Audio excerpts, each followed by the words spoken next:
Welcome to module 30 of Database Management Systems course in IIT Madras online BSc program. We have been discussing about relational database design, and we have worked through a whole lot of formal theory for that, starting from functional dependency theory to normal forms that are based on functional dependency, the decomposition into normal forms, the satisfaction of properties and so on. And then we have also looked at a specific situation of multiple values for attributes, the multi-valued dependency and the consequent normal, fourth normal form and decomposition into that. So, we have kind of taken a long journey through this. So, what we want to do in this module is to summarize the database design process and talk a little bit about what we have not talked at all, that is in terms of what happens if time becomes a component in a database. First, about the database design process, just this is more a summarization actually.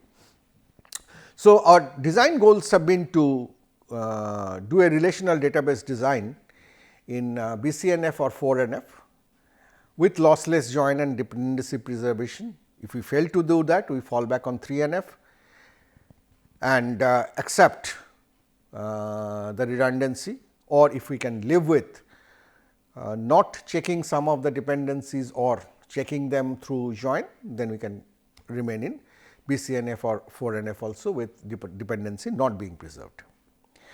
Now, the fact of the matter is SQL actually does not provide any direct way of specifying functional dependencies. It just have specification for the super key. So, SQL will always just guarantee the super key condition, but not functional dependencies in general. There have been proposals, but nothing in that way,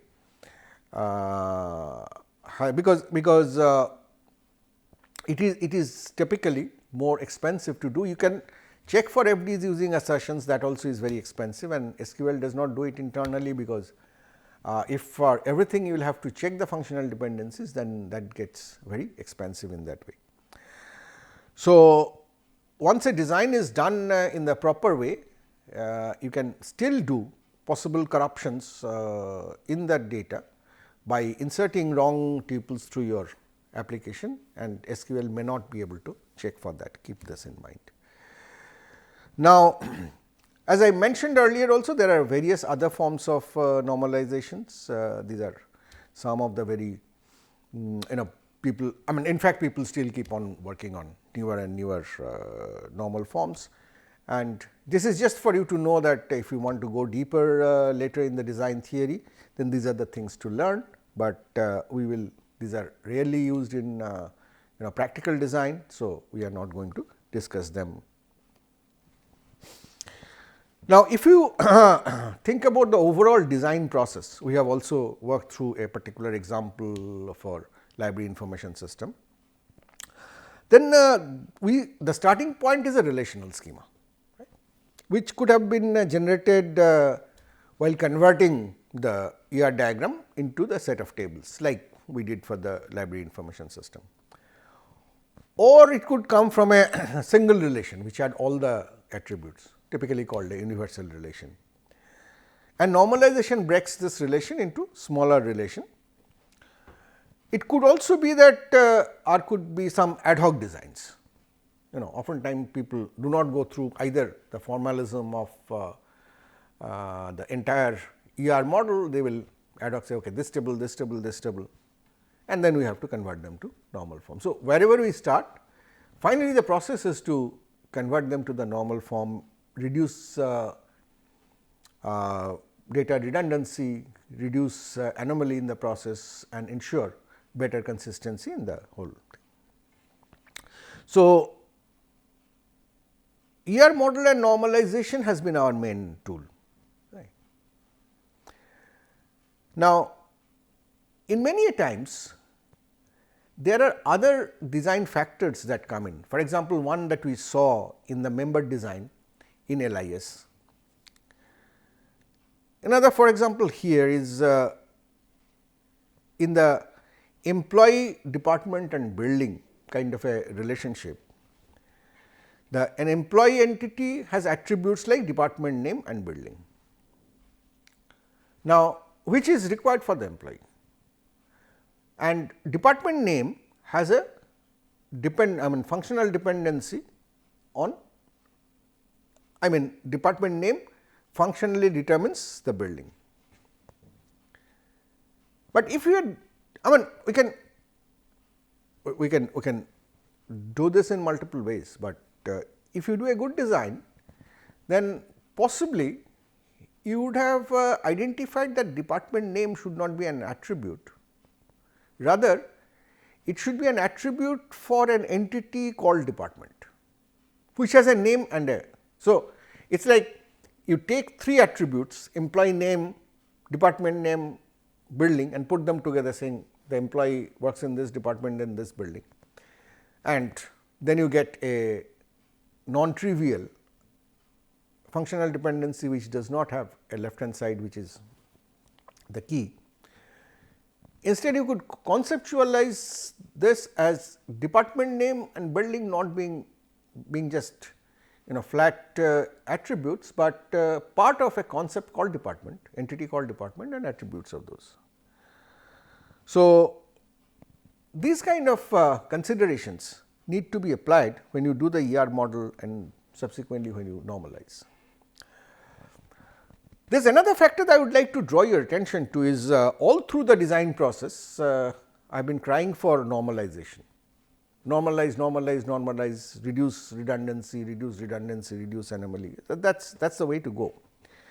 But oftentimes what happens is, under the real world query situation, if you have to frequently run a query which has to do join of 2 relations, for example, you can think of here you have a course which has course details and prerequisite, we saw this earlier. Then and we saw that keeping prerequisite as a part of it has redundancy issues. So, if you find that, then it is a choice of whether you want the best performance or you want to live with extra storage being spent and some redundancy being around, taking care of it in the application layer. So, if you combine it into one, then you will have a very fast lookup because it is an index table. But if you have separate, then every time the query is fired, which possibly is several times, you have to do a join which is expensive. So, it takes extra space, extra execution time for updates, because updates particularly now will have to do several redundant data also, and possibly extra coding work for the programmers and for the tester, but could actually improve your performance, which is a key thing. So, denormalization is also a practice that people do from time to time after having done the whole design, normalizing it, getting it into a shape. Then people would try different queries, check the performance and might want to denormalize some. The other way could be that you could have a materialized view of this join. So, the benefits are almost the same, but it is just that the developer does not need to do a lot of coding work, but the core of whatever way you decide to do, but the core idea is do not, while normalization and reduction of redundancy is very critical, but always remember at the end that it is the ability to deliver in right time from every query in the database is what the customer pays for us. So, they are paying for this. So, if we have an excellent design which is slow in the query execution, the customer is not going to pay, right. So, you will have to do a balance, that is the design balance that you have to look at. So, there are some other design issues, and some of these I will talk of in the in the later part also. For example, suppose I mean many a times you will find that instead of doing a design like this, that you have earnings of a company, the company ID, year and amount, people would start making all sorts of year wise schema. That is one schema for 2004, one schema for 2000, because naturally companies earning, balance sheet, top line, bottom line, taxes, everything are bound within 1 year. So, now these are easily in BCNF, that is not the problem, but the problem is querying is very difficult. Now, if you want to, I mean you want to go for IPO and you want to make the CEO wants you to make a statement for the last 5 years, you have a huge problem, because these are all separate tables. You cannot get the 5 years comprehensive data anywhere. Other tendency people have is instead of having schemas, say year wise, they will start putting attributes in the same table, which are marked for different years. This is also in BCNF and will be full of redundant data, will full of nulls and so on. This is what is typically called cross tabbing, cross tab, you remember tab in Excel and so on. So, where values of an attribute, these are actually values of year, they become an attribute, right. So, that is called, they become a column. So, this is called cross tabbing. So, when we work on Excel, we often use this kind of technique. Remember that those kind of techniques or those kind of strategies should not be brought in here. Certainly, a better design away from this as well as from this is to have a year and have your data on the same table, and all that you need is a filter on the year, which can be done very efficiently, as we will see once we have certain proper indexing on the year. You will not feel the performance difference substantially, but it will be cleaner, you will be able to go to historically past data and so on. I am just talking in the perspective of historical data. This kind of issues come in several ways, where the core of this is the value on an ID, on an attribute is meaningful for a certain period, and then it becomes different, or it is meaningful for something. For example, we were talking about the LIS, Library Information System. We could have combined the student and the faculty all together in the same member table. That will not be a right thing to do, and keep that this is a student, but we made a proper design so that the necessary information can go accordingly. So, whenever you have multiplicity of values in terms of a certain attribute, and typically when you have a life for that, you get into these bad design issues which you should be aware of and avoid. Finally, I have given some extension to the LIS example, knowing that earlier we said that every book will have only one author, or the first author will be used, but in general there are multiple authors. So, there is a natural multi-valued dependency in this, right. So, if you look into it, there is a multi-valued dependency here, right. So, book title multi determines author name, author F name and L name, and book title also multi determines edition, because books often have multiple editions, like Court's book possibly is in 7th, 8th, 9th editions, and this is not in multi-valued, it is not in 4NF. So, this needs to be converted to 4NF. So, if you do this decomposition, you actually get to book author has trivial MVD, book title decides name, and book edition, which is another. So, you are splitting this into two decompositions which are 4NF. So, I said that while we were doing the library information system example, that what we decided on a final, as a final design is not the the absolute final design. You can improve on that. Of course, for improving on that, we have taken a little more flexibility in the real world, that multiple authors can be maintained now and multiple editions can be maintained now. Earlier that was not possible, right. So, these are some of the so this was kind of a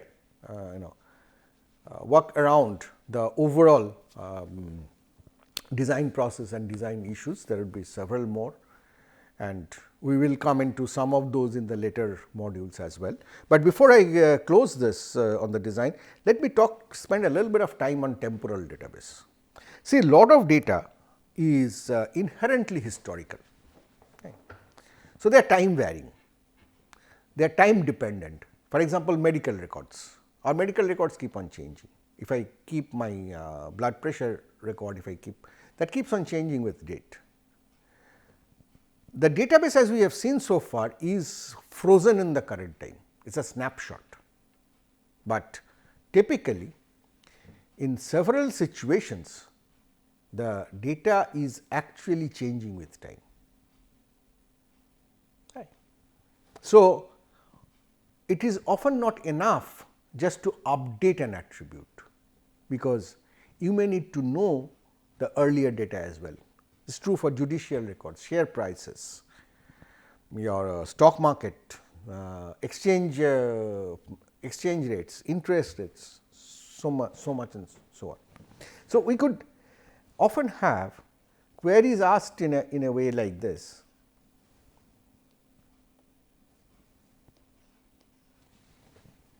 Give me the last month's history of the dollar pound sterling exchange rate. It changes every day.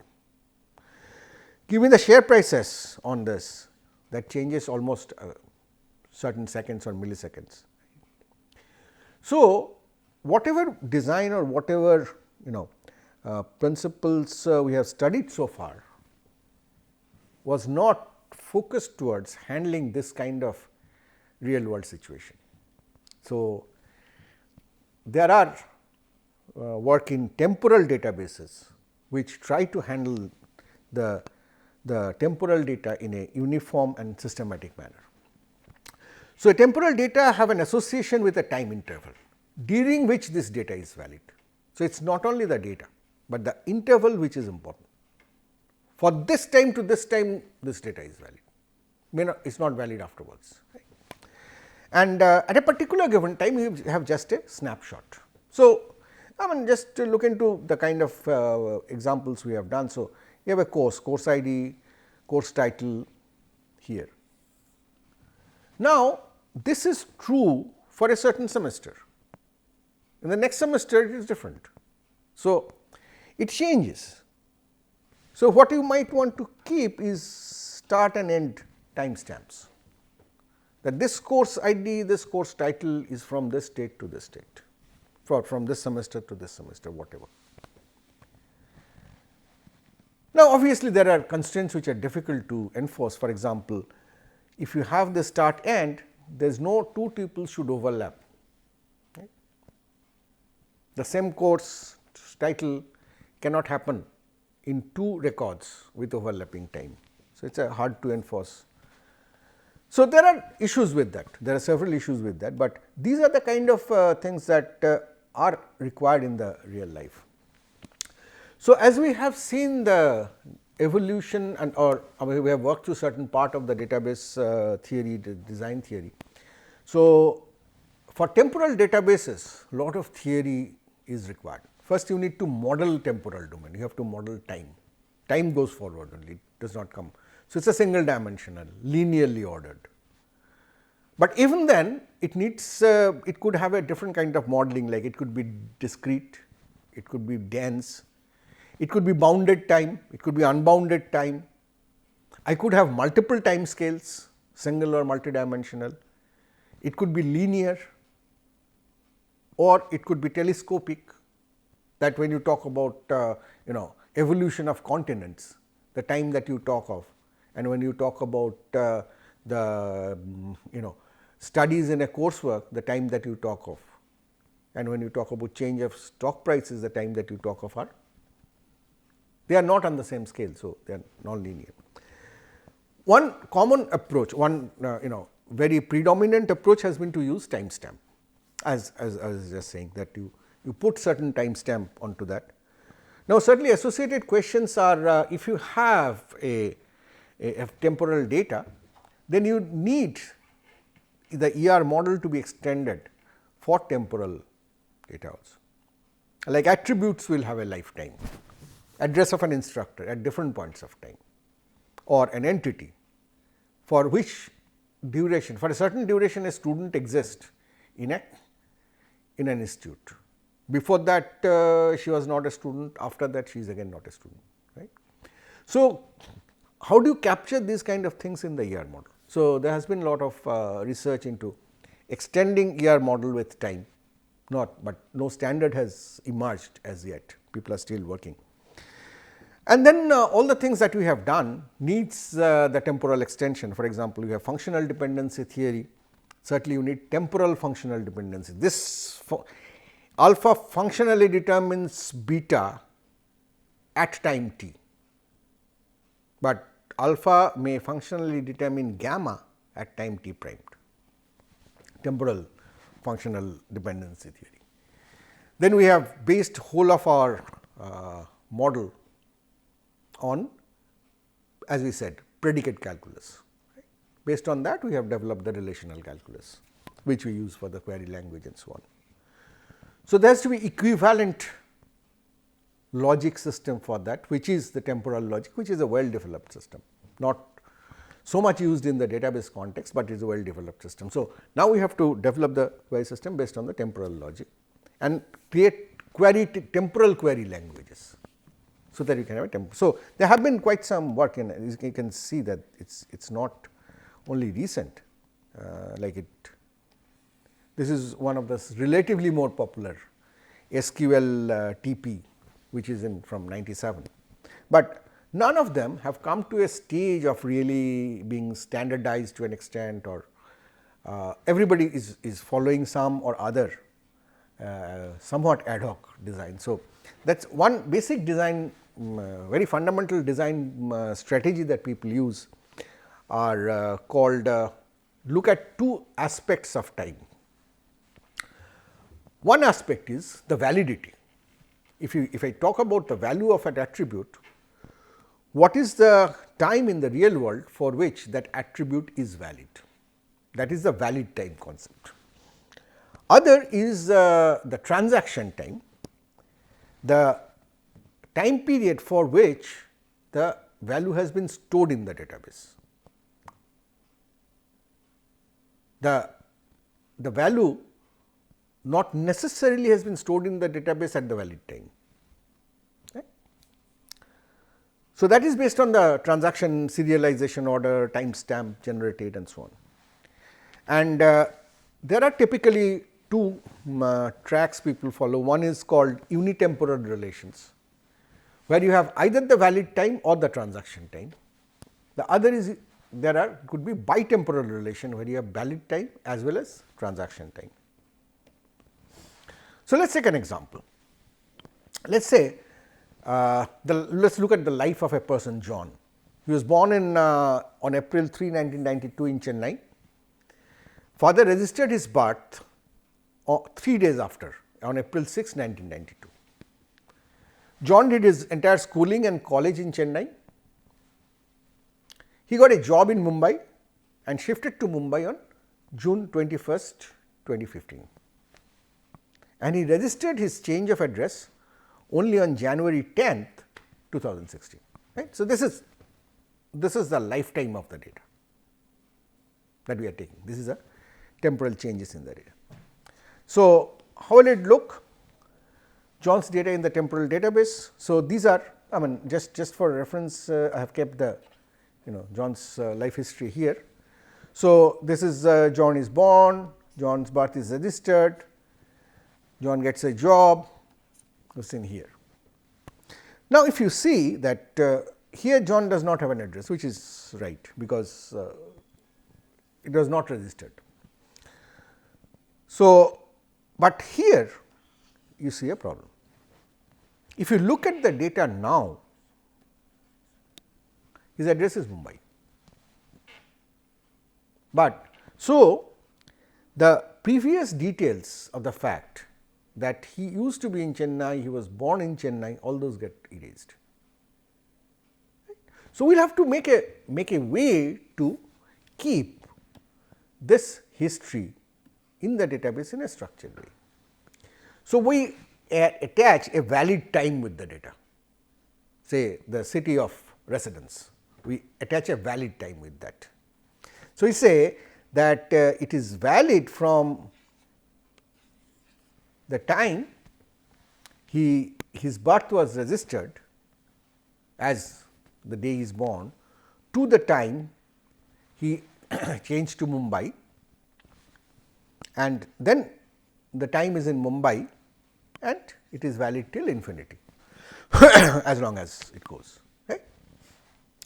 So, this is how, if we keep this valid time, then we know, then you will be able to say that, well, where was he living on say April 2nd, 2014 or on October 5th, 2017.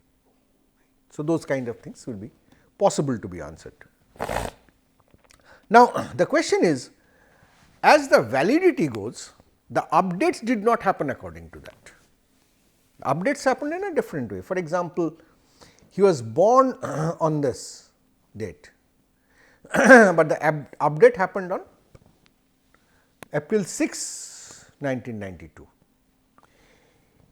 The address was valid till June 20, 2015, but it registered that change on January 10, 2016. So, this is your, this is what I was saying, this is your valid time and this is your transaction time when you first entered the data, and when you say it is suspended, that is, it ceases to be valid anymore. Right? So, here the validity changes to this, but happens on a later date, and then validity continues and no further transaction has been done.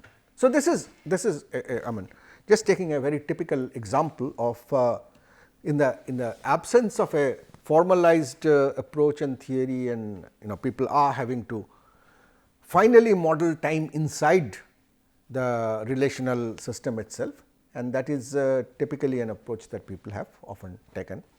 The main advantage of bitemporal relations is it provides the historical data, valid time, and it provides the rollback information, transaction time. Right? So, it gives you both. So, it makes it flexible and powerful, and you can ask lot of historical questions on this, but certainly it has disadvantages as well. It needs more storage. Naturally, query processing gets far more complex because you have to do a lot of filters, range checking, all those, and certainly maintenance, particularly backup and recovery gets more complex as well. But if you need the historical data, then this is the approach that you can start using, and also read up more on the status of systems and research in the temporal databases. So, we have talked about the summarize on the database design process, particularly the relational one, and introduce the basic notions of temporal data. So, with this we are concluding on the basic design, conceptual design process of the databases, and from the next module next week we will get on with the other aspects of database management system. Thank you all very much for your attention, and see you next week with the next module.